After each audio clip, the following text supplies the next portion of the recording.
Okay, so we're here today with Daniel Morley of the editorial board of Socialist Appeal, and we're going to be discussing the recent success of UKIP in the European elections. So, Daniel, does UKIP's recent success mean that people in Britain are moving to the right?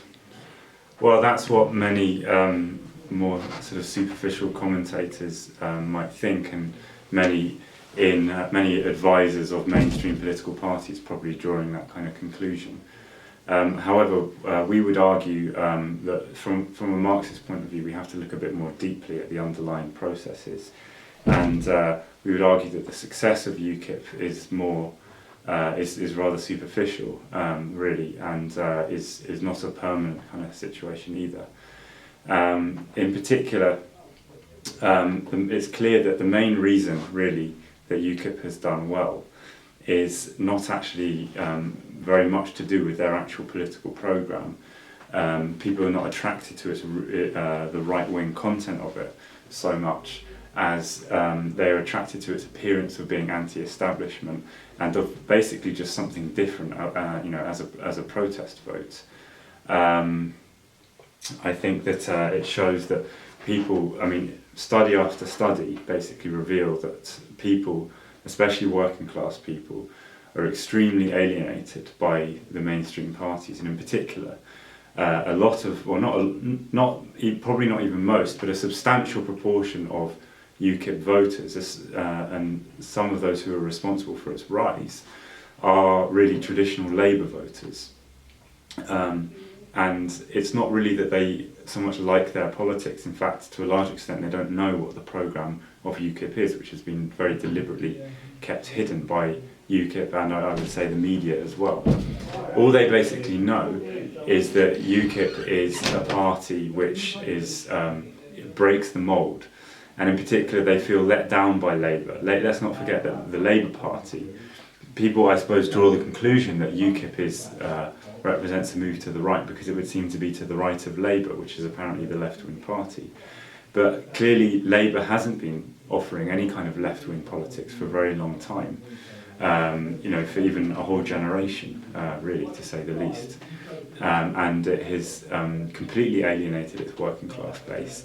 And there's no other alternative for working class people to vote for. So some of them, it's always important to bear in mind, it's only some of them, it's not a majority, far from it, but some of them, as a protest vote, have moved towards UKIP for a short period of time, I would argue. It doesn't mean people are moving to the right. In actual fact, if anything, the implication of it is of a need for the Labour Party to move to the left, to begin representing the interests of working class people again, speaking up for their interests.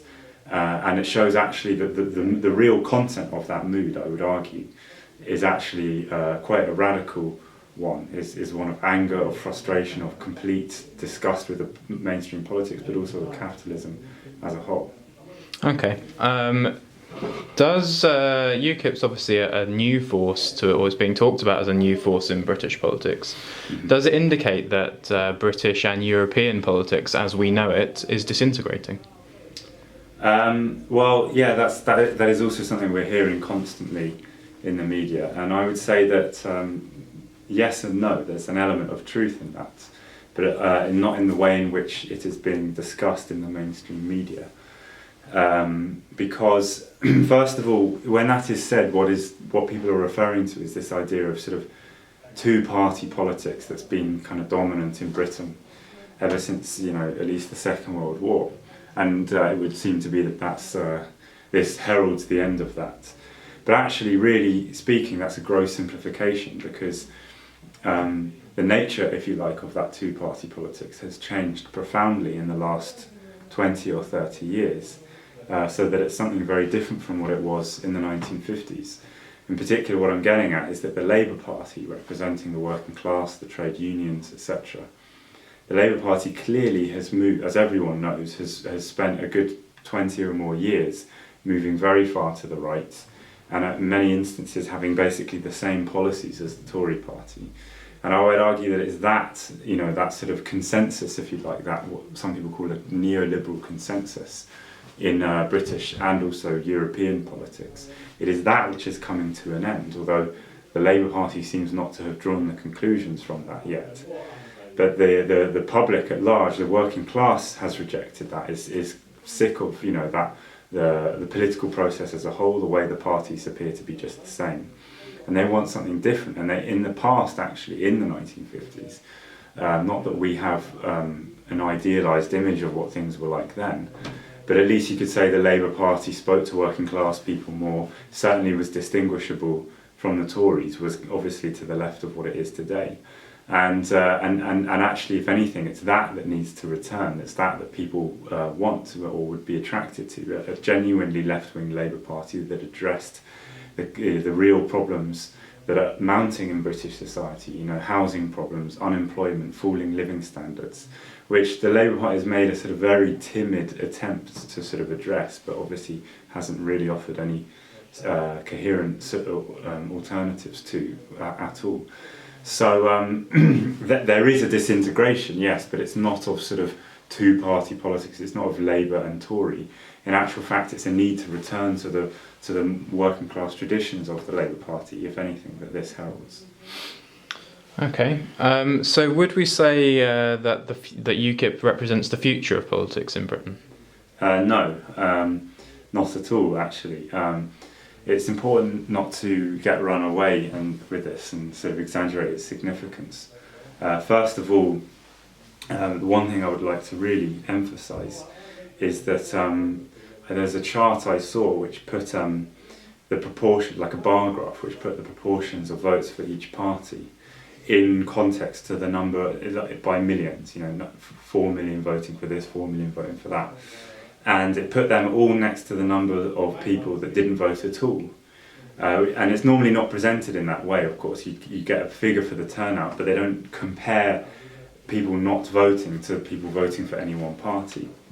And that really put it into context, because you saw that there were far more people not voting for anybody than there were voting for any one party. Far more. I mean, the turnout was 36%, obviously, so there's more people not voting than are voting. And obviously, UKIP only got about 27% in the European elections, which was the high. It was different for local elections. They got even less in those, which again is very telling, because obviously people don't feel that the European Parliament really affects them. So a vote for that is more just a way of sending a message. It's very different, as many people have realised. It's very different when it comes to serious elections like a general election.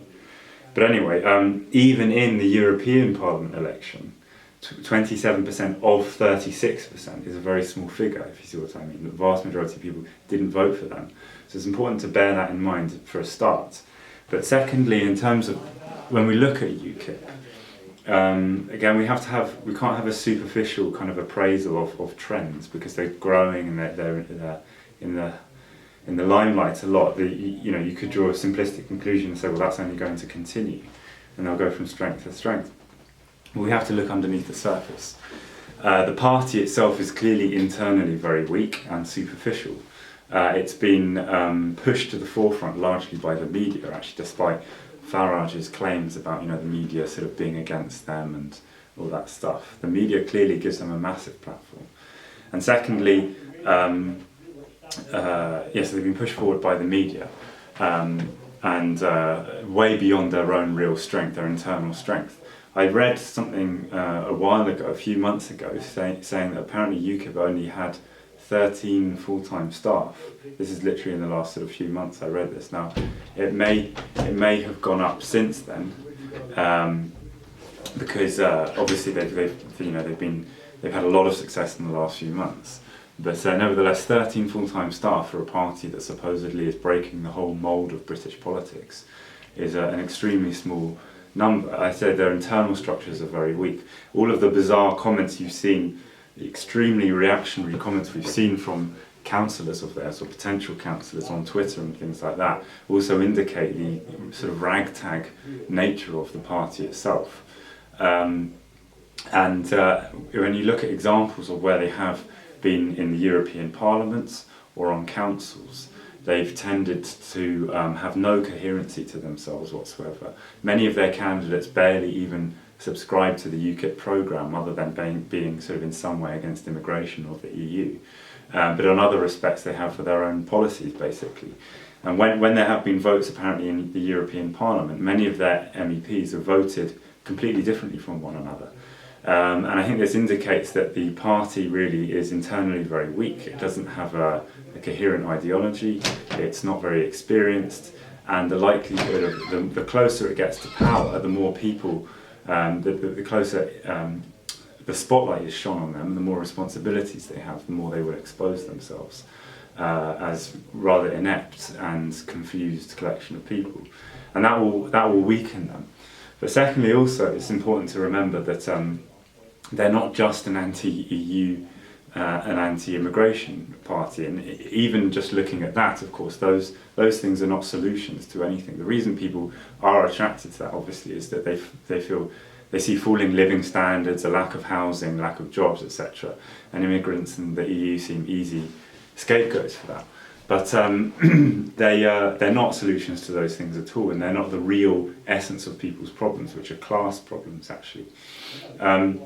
But even actually those are only two of their policies. The rest of their policies have been carefully hidden from the media, and there are opinion polls that show that people who vote for UKIP don't have a clue what the rest of their programme is, and actually are far, far to the left even of the Labour Party in other matters, like being in favour of renationalisation, higher minimum wage, etc.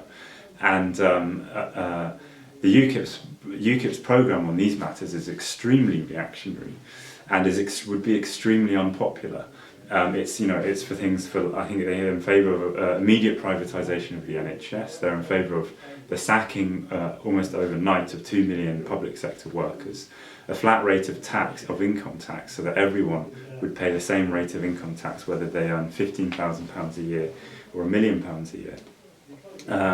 And again, if they were to sort of grow and grow and grow, which I doubt anyway, and begin to get closer to being in power, which I don't think will happen, but if they were to, then those policies I think would become exposed. People would not vote for them, and heaven forbid if they actually did get into power and obviously tried to enact such a programme, it would be profoundly unpopular and would provoke enormous discontent.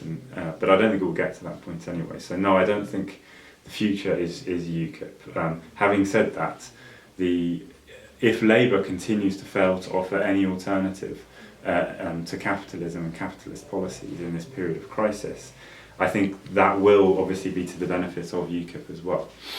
So how should we on the left fight UKIP? Well, yes, this is a very interesting question. We would be very critical of the way in which the Labour Party has approached the question of UKIP, which has been just to mirror basically what the rest of the media has done, which is to attempt to expose their racist attitudes or policies, which has to be done, of course. We agree with that. But that shouldn't be the main thrust of their of the attempt to fight UKIP, I believe. The effect of that on the consciousness of many people is simply, it creates the impression that UKIP is being unfairly attacked by the establishment. And, of course, there's one or few loonies in the party, but every party has those, etc. That's the kind of way people look at that. And if people are concerned about the EU and immigration, that's not the way to tackle that. The real way to tackle it is to spend a lot of, they've clearly spent a lot of energy digging up dirt from the party, finding candidates who said absurd things. Well, if they spent a portion of that energy on exposing their actual programme, which is there, you don't even have to search for it on Twitter forums and things like that, it's right there. If they actually exposed them and said in the media, or on Question Time or something like that, they pointed to Nigel Farage and said, do you or do you not support the privatisation of the NHS? Do you or do you not support the sacking of 2 million public sector workers? Do you or do you not support a flat rate of income tax? Do you support the abolition of the right to holidays for workers, etc.? I mean, these are their actual policies. They're also in favour of I think maternity leave being reduced to 1 week. These policies would be enormously unpopular, but people don't know about them. So the left, the trade unions and the Labour Party should relentlessly campaign against UKIP on that respect, and that would also obviously tie in very well to an opposition to the Tory party. It would make the Labour Party very popular, actually. But the trouble with doing such a thing is it obviously requires that the Labour Party itself has an anti-cuts policy, has a policy in favour of funding public services, and of nationalising the utilities, the railways and things like that, because you can hardly expose one party's sort of, if you like, hardline Thatcherite policies on such matters, but then when it comes to your own policies, it's revealed that actually you have policies that are only really a watered down version of that. That doesn't really make sense. So what they need to do is combat UKIP by A, exposing their reactionary policies, which again should also be used against the Tory party, and B, presenting a socialist programme to deal with the real problems, the extremely pressing problems that the British working class is facing. Obviously that includes nationalisation of the key sectors of the economy under workers' control. And if they actually campaigned on that, it would be enormously popular, and it would completely cut across UKIP, much of UKIP's base of support. Okay, Daniel, thank you very much.